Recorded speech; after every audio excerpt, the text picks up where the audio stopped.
नेपाल में जल प्रलय के बाद जैसा मैं आपको बता रहा हूं एक और बड़े खतरे की आशंका है। ऊपरी कैचमेंट में नदी का प्रवाह रुकने से विशाल अवरोधक झील बनी है और यह विशाल अवरोधक झील जो है ये आगे एक और जल प्रलय की तरफ इशारा कर रही है और इसीलिए यह कहा जा रहा है कि यह 72 घंटे का एक तरीके से टाइम बॉम्ब है।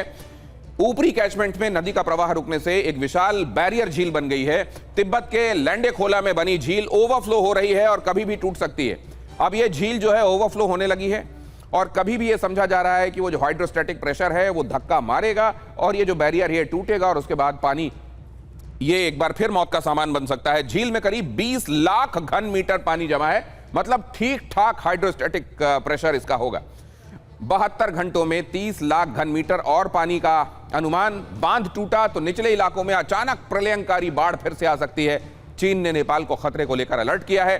भोटे, कोशी और त्रिशूली नदी क्षेत्र में हाई अलर्ट जारी है। नेपाल प्रशासन नदी के किनारे बसे लोगों को ऊंची जगहों की तरफ जाने के लिए कह रहा है। चीन लगातार सैटेलाइट के जरिए झील के जलस्तर की निगरानी कर रहा है।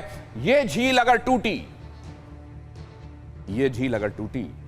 तो दर्जनों गांव और अहम बुनियादी ढांचे तबाह हो जाएंगे और इसीलिए एक बार फिर से यह संकट सामने दिखाई दे रहा है। एक बार फिर से एक ये टिकिंग टाइम बॉम्ब है जिस पर नेपाल जिसकी जद में आता हुआ दिखाई दे रहा है। क्या किया जा सकता है? इस तरह के कितने टिकिंग टाइम बॉम्ब है? ये तो बैरियर झील है, लेकिन कई ग्लेशियल लेक्स जो हैं, ग्लेशियर के पिघलने की वजह से बने हुए इस तरह की झीलें, और जाहिर है जब कभी उनके ऊपर और ज़्यादा उस तरह के बारिश वाले बादल पहुंचते हैं, उसमें और ज़्यादा पानी इकट्ठा होता है। ग्लेशियर वैसे ही पिघल रहे हैं बढ़ते हुए तापमान की वजह से। यही ग्लेशियल झीलें जो हैं वहाँ से कोई तटबंध उनका टूटता है और उसके बाद अचानक बहुत सारा पानी पहाड़ों से नीचे की तरफ वेग के साथ दौड़ता है और मौत का कारण बनता है। कहां कहां कितनी इस तरह की ग्लेशियल झील हैं? ये तो बैरियर झील है जिसकी बात हम कर रहे हैं। कहीं पर भी पानी का ऊंचाई में इकट्ठा होना और फिर उसके बाद वो जिस तट से रुका होता है उस तट में किसी हिस्से का दरक जाना, टूट जाना और वहां से पानी का निकलना, ये जाहिर है वाटर बॉम्ब का काम करेगा निचले इलाकों में या मैदान में रहने वाले लोगों के लिए। तो कहां कहां ऐसा खतरा है? ये 72 घंटे वाला खतरा कितना बड़ा है? इससे बचने के लिए नेपाल इफेक्टिवली क्या कर सकता है, जबकि वो पहले से ही प्राकृतिक मार से जूझ रहा है? और इस मार को कितना प्राकृतिक कहा जाए, कितना मानव निर्मित, ये हम समझने की कोशिश करेंगे। हमारे साथ जुड़ने वाले खास मेहमानों से आपका परिचय करा देता हूं। अशोक अधिकारी हमारे साथ जुड़ रहे हैं, पत्रकार, वो कुछ ही देर में आपको यहां दिखाई देंगे। डॉक्टर विशाल नाथ उपाहाया अध्यक्ष हैं Nepal centre for disaster management के, वो हमारे साथ इस चर्चा में जुड़ रहे हैं। आपको स्क्रीन में ऊपर की तरफ राइट हैंड साइड वो दिखाई दे रहे हैं। इसके अलावा पीके मिश्रा जी हमारे साथ स्क्रीन में लेफ्ट हैंड साइड नीचे आप देखेंगे, आपदा प्रबंधन विशेषज्ञ। आनंद शर्मा हमारे साथ जुड़ रहे हैं, पूर्व अतिरिक्त महानिदेशक मौसम विभाग के। और इसके अलावा आकाश वत्स हमारे संवाददाता, जो जैसे ही यह घटना घटी उसके बाद दिल्ली से वो बगैर किसी तरह का वक्त गंवाए आनन फानन वहां पहुंचे और लगातार बगैर सोए बगैर आराम किए आप तक खबरें और अपडेट्स पहुंचा रहे हैं, वो हमारे साथ जुड़े हुए हैं। और आकाश के साथ ही मैं शुरुआत करना चाहूंगा। आकाश, इस समय आप क्या देख रहे हैं, जरा 1 मिनट में वो बताइए और 1-1.5 मिनट में मुझे ये भी बताइए कि ये जो अलर्ट साउंड किया गया है बैरियर झील वाला, इसके संदर्भ में कोई हरकत आप वहां देख रहे हैं? दिनेश, मैं नेपाल के धादिङ में हूँ। धादिङ वो ज़िला है जो रसुआ के साथ ही नुवाकोट और फिर धादिङ में वो तबाही हुई।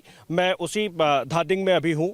धादिङ में आज दोपहर के वक्त में जब नेपाल पुलिस की तरफ से चेतावनी दी गई तो मैं वहीं एक अस्पताल में रिपोर्ट कर रहा था और वहाँ जो नेपाल सशस्त्र पुलिस के जो जवान थे जो उस रेस्क्यू ऑपरेशन को सफल बनाने में लगे हुए थे, वो अचानक ही पीछे से आवाज़ देते हैं कि अभी आपको इस जगह से निकलना होगा। हम जितनी तेज़ी से अस्पताल से निकलते हैं और बाहर जब सड़क पर आते हैं तो जो कुछ लोग वापस अपने घर में लौट चुके थे, जो कुछ लोग अपनी दुकानें खोल रहे थे, बहुत आराम की जिंदगी में लौटने की कोशिश कर रहे थे, वो सब अचानक भागते हुए मुझे नजर आते हैं। और फिर जो सड़क 1 किलोमीटर तक का जो सड़क है उसके ऊपर से जितना वो मलबा था, जितनी वो दलदल थी, उस सब को हटाने की कोशिश की जा रही थी, वो सब अचानक बंद हो जाता है, अफरा तफरी मच जाती है और उसके बाद सभी लोग ऊपर की तरफ चले जाते हैं। हम भी उनके साथ भाग करके यहाँ चोटी के ऊपर चले जाते हैं।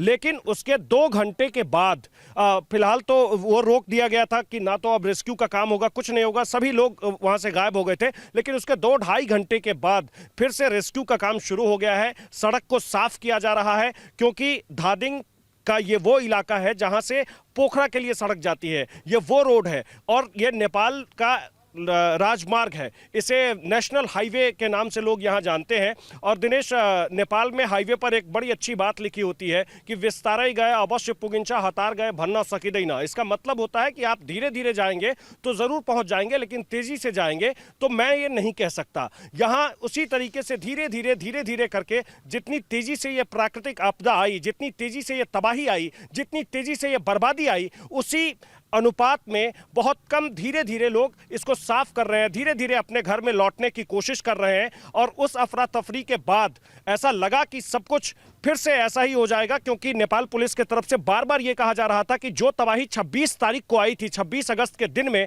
उससे बड़ी तबाही आ सकती है। इसीलिए लोग कुछ देर के लिए तो डरे, लेकिन फिलहाल लोग अपने अपने घर में वापस लौटे हैं। उनके घरों में जो मलबा भरा है उसे निकालने की कोशिश कर रहे हैं। आसपास में जो सड़कें हैं उन सड़कों को साफ किया जा रहा है। लोगों के अंदर एक डर है, एक भय अभी भी है, क्योंकि उन्हें ऐसा लगता है कि जिस पहाड़ को हम सब दिन अपना प्रहरी समझते रहे, जिस पहाड़ को सब दिन हम अपना पुलिस समझते रहे, हम अपना रक्षक समझते रहे, ऐसा पता नहीं क्या हुआ कि उसके ऊपर जितना मलबा था वो सबको लेकर के एक बार चला आया।